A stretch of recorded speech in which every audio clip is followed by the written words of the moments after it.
Assalamualaikum warahmatullahi wabarakatuh. Pernahkah kamu merasa lelah? Bukan lelah fisik, tapi lelah hati.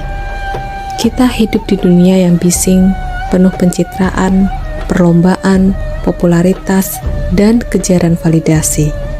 Tapi di tengah hiruk pikuk ini, ada sosok suci, jauh dari gemerlap, yang justru menyinari hati jutaan orang.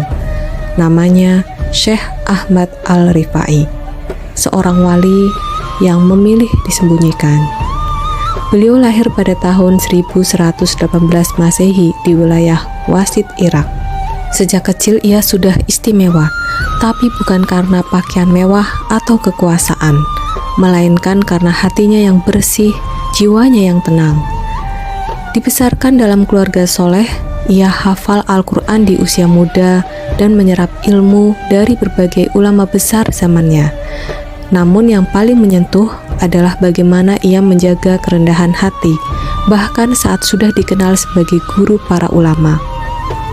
Ahmad Al-Rifai bukan sekedar cerdas, ia adalah lautan ilmu, tapi tak pernah mengaku alim. Ia dikenal menguasai tafsir, fikih, hadis, dan ilmu kalam. Tapi tahukah kamu, setiap kali ada orang mencium tangannya, beliau malah mencium kaki orang itu sambil menangis. Bayangkan, kita hidup di zaman di mana orang rela membayar follower, mengejar panggung, tapi beliau, seorang wali besar, justru menolak dipuja. Suatu hari, murid-muridnya bertanya, "Syekh, mengapa Anda selalu merendah? Bukankah Anda guru kami?" Beliau hanya tersenyum dan berkata, "Siapa aku dibandingkan dengan Rasulullah? Kalau Rasul pun sujud di tengah malam, maka aku harus lebih banyak sujud lagi karena dosaku lebih banyak." Kata-katanya bukan hanya bijak, tapi mengetuk sanubari. Setiap Jumat, Syekh Ahmad Al-Rifai membagikan roti dan pakaian untuk ribuan orang miskin. Ia tak pernah menolak tamu, bahkan yang datang dengan niat buruk sekalipun. "Kalau ada orang jahat datang kepadamu," katanya, "maka tanggunglah sakit hatinya dan jangan kau balas, karena bisa jadi itu ujian cinta dari Allah." Subhanallah, betapa lapangnya hati seorang sufi sejati.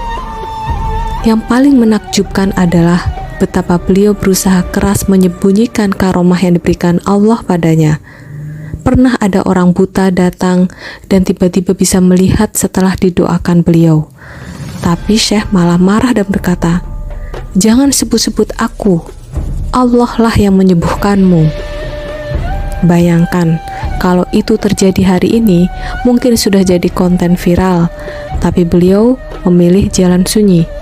Ketika kekuasaan mulai mencampuri agama, Syekh Ahmad Al-Rifai tetap berdiri tegak, bukan memberontak dengan senjata, tapi dengan keteguhan hati. Beliau berkata, "Orang zalim tak layak ditakuti, karena yang layak ditakuti hanya Allah." Tapi ia tak suka mencaci penguasa. Beliau lebih sering mendoakan, karena katanya, hati manusia dalam genggaman Tuhan. Apa pelajaran dari hidup beliau? Yang pertama, ketika semua orang berlomba untuk dikenal, kita belajar untuk ikhlas dalam kesunyian. Kedua, ketika banyak orang menuntut hak, beliau mengajarkan memberi sebelum diminta. Ketiga, ketika orang bangga dengan amalnya, beliau merasa masih kurang dalam taatnya. Beliau bukan hanya seorang sufi, tapi cermin dari jiwa yang bebas dari dunia. Hari ini, kita hidup dalam dunia yang cepat. Kita mengejar banyak hal, tapi lupa bertanya, apa yang membuat hidup jadi bermakna? Syekh Ahmad Al-Rifai mengingatkan kita bahwa kebesaran bukan pada panggung, tapi pada ketulusan yang tersembunyi dalam hati. Sahabat, jadilah seperti bumi, tak terlihat mewah, tapi darinya tumbuh kehidupan. Karena seperti kata beliau, jangan kau kejar dunia, karena ia tak pernah mencintaimu. Terima kasih sudah menonton. Semoga kisah ini menggugah jiwa kita, membuat kita lebih lembut, lebih rendah hati, dan lebih dekat kepadanya. Wassalamualaikum warahmatullahi wabarakatuh.